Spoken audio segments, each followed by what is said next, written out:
Salut les copains! Alors voici une nouvelle vidéo. Il y a beaucoup de choses qui va se passer dans mes aventures tunisiennes.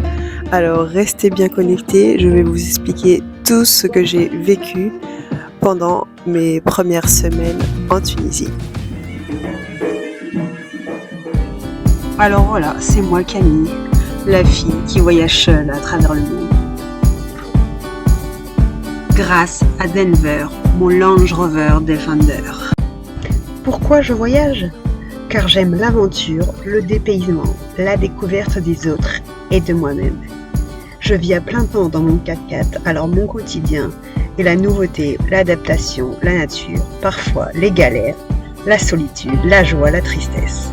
La vie sur la route est sinueuse et remplie d'émotions qui me font vibrer.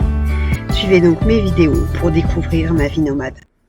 Je décide de quitter la mer pour m'enfoncer un peu plus dans les terres tunisiennes. Là, je me rends à El Jem pour visiter une antiquité romaine, mais d'abord je me commande à manger. Je mange un chapati, c'est un peu de la street food, une espèce de galette avec il y a des frites, une omelette, du fromage et devant ce décor de dingue. J'ai trop hâte d'aller visiter l'intérieur. Et apparemment, c'est le 3e plus grand amphithéâtre du monde. Donc ça va être une dinguerie, je pense, à l'intérieur. C'est parti pour la visite. L'entrée, c'est 12 dinars.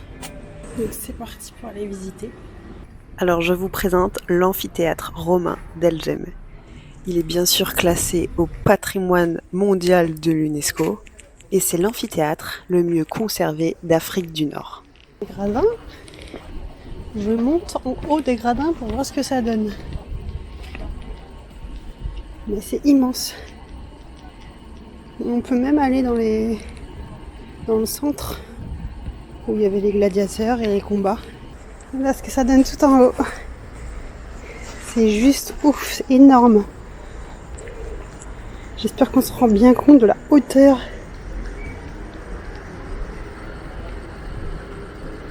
Et tu t'imagines que les gradins, ils allaient jusqu'en haut. Et donc toute cette hauteur fois tout le tour, quoi. Cet amphithéâtre pouvait accueillir 27 000 personnes, ce qui en fait le 3e plus grand amphithéâtre du monde dû à sa grande capacité d'accueil. L'arène centrale fait 65 mètres de long sur 39 mètres de large.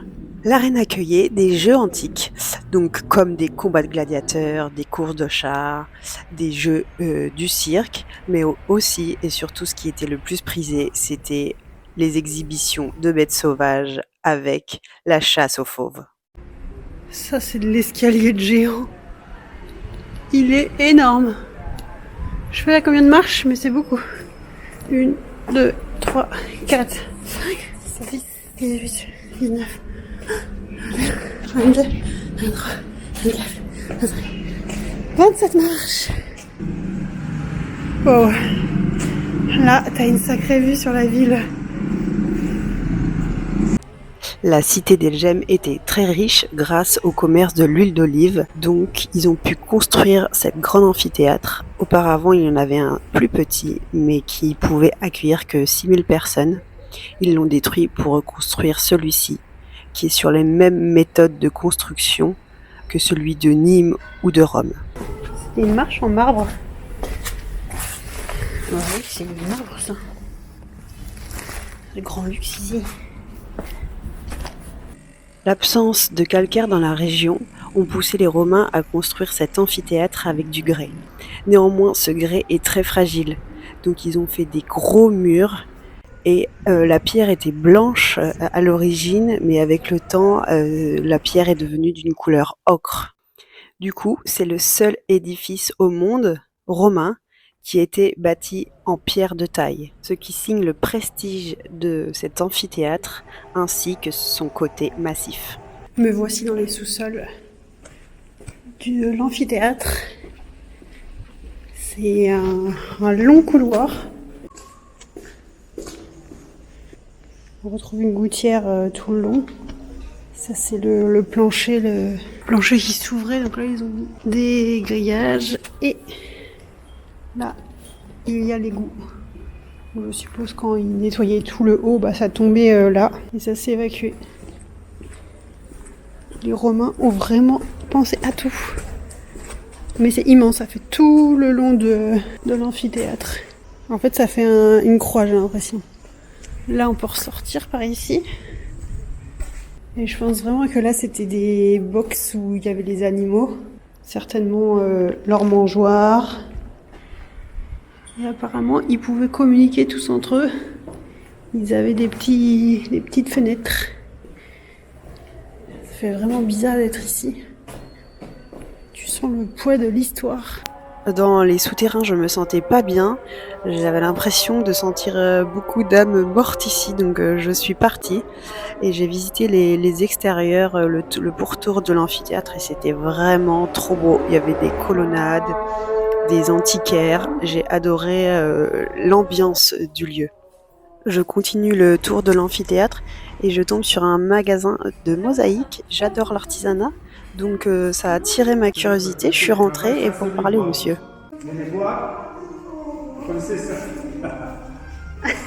Ah, Zidane. Zidane et... Avec Jamel. Oui, avec Jamel. Ce tableau, ça fait 14 ans, c'est mosaïque. C'est toi qui l'as fabriqué? C'est 14 ans. Waouh. Marbre. Le moulage avec de la résine. Ah Okay? oui, en dessous, il y a de la résine Oui. pour que ça soit solide. Oui, avec de la résine. Voilà, ça, c'est par exemple, ça, c'est du marbre, tout est marbre. Ça, c'est Après, du marbre. Du polyester, de la résine. Tu coules dessus? Oui, oui. Ok. Avec de la résine de fibre. Après des heures, lever le plastique, faire le carré joint avec du ciment. Là, ça coûte à peu près 1000 €. Ouais, oui. Ouais.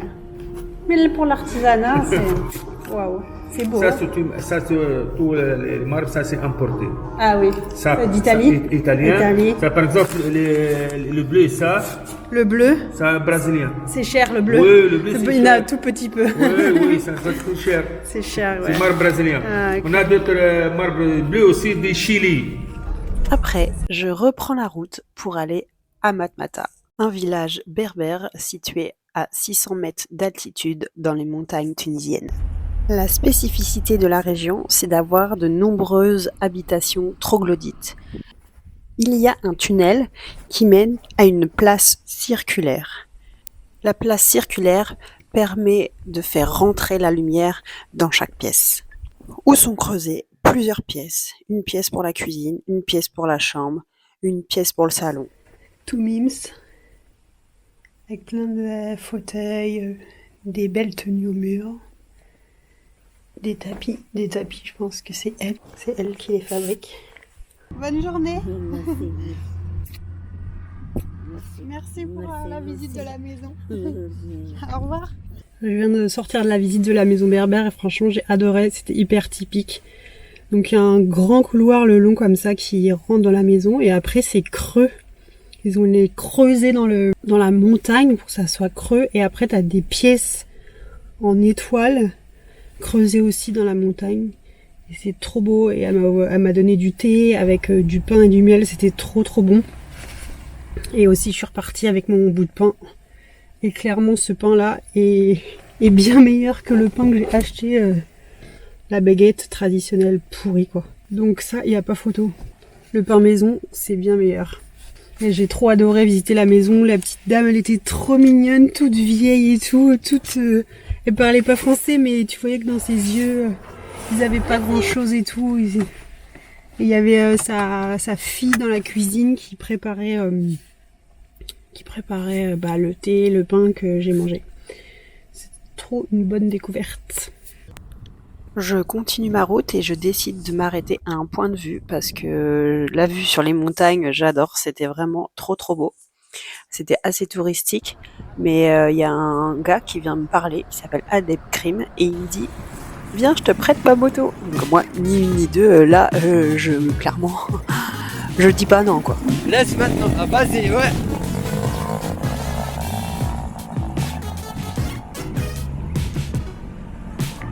Au revoir.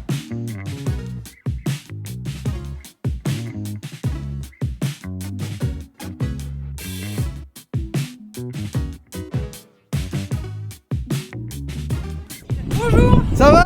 Ouais. Tout va bien? Merci. On va faire connaissance dans un café et après je lui demande un petit coin dans la campagne pour dormir, pour me poser, etc. Il m'emmène dans un coin où il y a sa famille qui habite. Donc on arrive au coucher de soleil et on va voir les vrais habitants des grottes troglodytes. Et là, je suis la plus heureuse du monde de découvrir ce lieu vraiment vivant où il y a les vrais gens qui habitent, les vrais berbères. C'est une famille d'éleveurs de moutons, de fermiers. Donc je découvre que la première maison de troglodytes que j'ai visitée, c'était pour les touristes et ils habitaient pas vraiment dedans. Que ici ils habitent vraiment, on sent la vie. On voit bien les traces laissées par la pluie sur la chaux, bleue et blanche. Ça donne un style vraiment trop joli. Ils ont plein d'animaux, plein de poules, donc je fais un petit tour dehors pour voir tout ce qu'ils ont, plein de chèvres, mais aussi un grand troupeau de moutons et plein de chats. C'est vraiment très rustique et au plein milieu des montagnes. Donc je suis vraiment reconnaissante d'avoir pu visiter ce lieu où j'aurais cru arriver dans l'émission En Terre Inconnue. C'était vraiment trop bien, la simplicité, l'authenticité, tout ce que j'adore, quoi. Vraiment des peuples accueillants. Pour se réchauffer, car il fait un peu frais, on fait un petit feu. Donc on remplit une bassine de bois et Abdelkrim casse le bois pour chauffer l'intérieur de la grotte. Mais l'intérieur, c'est toujours assez chaud. C'est entre 15 degrés pour l'hiver et une vingtaine de degrés pour l'été. Donc ça garde la chaleur l'hiver et ça garde le frais l'été. On a bu le thé, on a mangé un couscous, mais j'avoue que j'ai pas tout filmé parce que j'osais pas trop, j'étais une invitée donc j'étais assez gênée de sortir ma caméra. Mais vraiment, ce moment restera gravé à tout jamais dans mon cœur. L'accueil et l'authenticité de cette famille m'ont vraiment touchée. C'était des gens simples, on a eu des belles conversations dans les grottes troglodytes où t'as pas de portable qui capte, donc vraiment l'échange humain, y a rien de mieux. Je quitte cet endroit, mon cœur rempli d'amour, sous un magnifique coucher de soleil. Je rejoins mon 4x4 pour me réveiller ici le matin avec cette magnifique vue.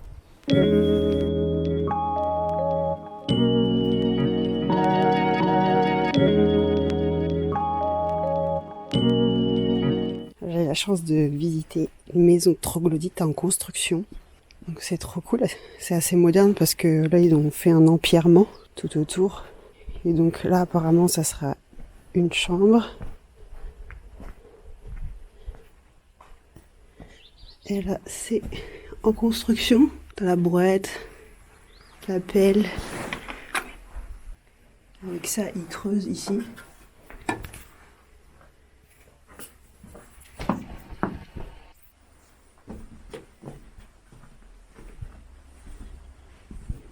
Là, hier soir, on a bu un thé ici, on a fait du feu. Et là, c'est en construction aussi, mais c'est quand même plus construit. Donc, je pense que ça, ils décaissent. En fait, ils font des espèces de cubes et ils décaissent. Moi et Abdelkrim, on reprend la route et on repasse par les traces d'hier. Parce que je vous ai pas dit, mais hier, c'était une galère. Les traces que j'ai faites hier sont vraiment grosses quand même. Hein. Bah là, ça va. Mais ici, je croyais jamais m'en sortir. Cela faisait 5 ans qu'il n'avait pas autant plu les semaines d'avant. Donc en fait, la terre argileuse s'était transformée en glaise et c'était une galère. J'avais jamais conduit dans la boue, mais je m'en suis sortie, mais j'étais pas fière, quoi. On reprend la route pour aller en ville, car on a plusieurs choses à faire. Mais avant, petit stop pour manger. Donc c'était encore de la famille d'Abdelkrim. Elle fabrique des pizzas berbères. Donc c'est une pâte remplie de garnitures un peu épicées qu'on referme sur elle-même, telle une calzone, et qu'on cuit dans une poêle. C'était un régal. Je me dirige vers Matmata Nouvelle pour aller chercher le nouveau matelas que j'ai commandé. Voici mon ancien matelas, tout pourri. Donc j'ai changé mon matelas dans un magasin de mousse. J'ai dit les dimensions hier et aujourd'hui je suis revenue le chercher. Et du coup dans ma tente de toit maintenant j'ai un nouveau matelas qui m'a coûté 30 €. Donc autant vous dire que c'est pas cher comparé au prix de la France. Donc ce matelas là il était vraiment pas bien. Je dormais très mal dessus parce qu'il était trop mou. Et c'est comme si je dormais sur le sol finalement. J'ai opté pour une mousse plus épaisse et plus rigide. Un peu comme cette mousse là. Beaucoup, on dirait pas comme ça mais c'est une meilleure qualité. Après avoir changé mon matelas de ma tente de toit, Abdelkrim avait besoin d'aller au coiffeur. Donc j'ai dit bah vas-y et moi je filme. Comme ça on va voir s'il y a des différences notables entre les coiffeurs français et les coiffeurs tunisiens. Donc c'est un coiffeur barbeur donc qui prend soin aussi bien des cheveux que de la barbe. Et pour l'instant il n'y a pas trop de différences notoires jusqu'au moment où il a sorti son fil pour une épilation du visage. Il utilise un fil de coton très résistant, torsadé sur lui-même, qu'il coince entre ses doigts et sa bouche. C'est hyper impressionnant de voir comment il réalise ça avec les mouvements des mains et du cou. Et c'est une épilation très précise. Et pour les petites zones telles que le cou, les joues ou même les sourcils pour les filles, c'est une méthode ancestrale. C'était le 24 décembre, donc Abdelkrim et des amis m'ont fait un repas pour fêter ça. Ça c'est la fameuse bougie. Et ça c'est la fameuse bougie de... C'est Abdelkrim. Abdelkrim qui me l'a offert pour Noël. Voilà. Bien sûr, il dit c'est ta fête, c'est ta bougie. Il faut l'allumer quand même. Il faut allumer la bougie pour fêter Noël. Et bien sûr, comme un Noël se fête jamais sans un mariage, Abdelkrim m'emmène à un mariage. Oui, vous avez bien entendu, un mariage avec la belle musique traditionnelle. Et j'ai appris beaucoup de choses sur les mariages tunisiens. Ça se passe en 3 jours. La première journée, c'est la séance du henné avec les femmes. La deuxième soirée, c'est les femmes d'un côté qui font la fête et de l'autre côté, il y a les hommes, ils ne se mélangent pas. Et le troisième jour, c'est là où j'étais. Là, c'est vraiment tout le monde ensemble. Donc là, on était dans un hôtel, dans un grand espace. Et ils font la fête, il y a des caméras, des confettis, tout le monde est bien habillé. Il y a une procession comme ça jusqu'à une salle. Et là, tout le monde s'assoit autour des tables. Il y a du thé et de l'eau servie. Ils font beaucoup de photos sur une scène. Et après, ils dansent ensemble. J'ai dormi sur le parking d'un hôtel, donc de bon matin, je décide d'aller boire un petit verre de thé et en même temps, je filme et je visite l'hôtel parce que c'est un hôtel troglodyte, donc je trouve que c'est hyper intéressant à voir. Un hôtel creusé dans la montagne, c'est pas tous les jours qu'on voit ça. C'est un hôtel qui se situe dans la vieille ville de Matmata et les couleurs sont magnifiques.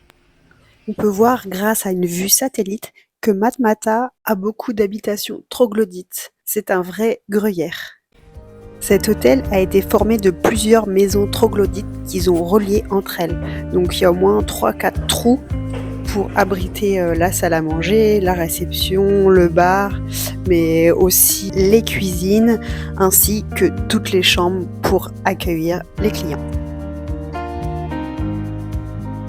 Cet hôtel est un havre de paix. J'ai adoré Matmata et je crois que je vais y retourner. Suivez bien mes vidéos. En tout cas, merci à Abdelkrim de m'avoir fait visiter beaucoup d'endroits magnifiques. Je vous mets en description son compte Facebook si vous voulez le contacter pour une visite de Matmata. En tout cas, n'oubliez pas de vivre vos rêves et la suite de mes aventures risque de vous plaire. Dans la prochaine vidéo, je vous ferai découvrir le Festival international du Sahara qui se passe à 12.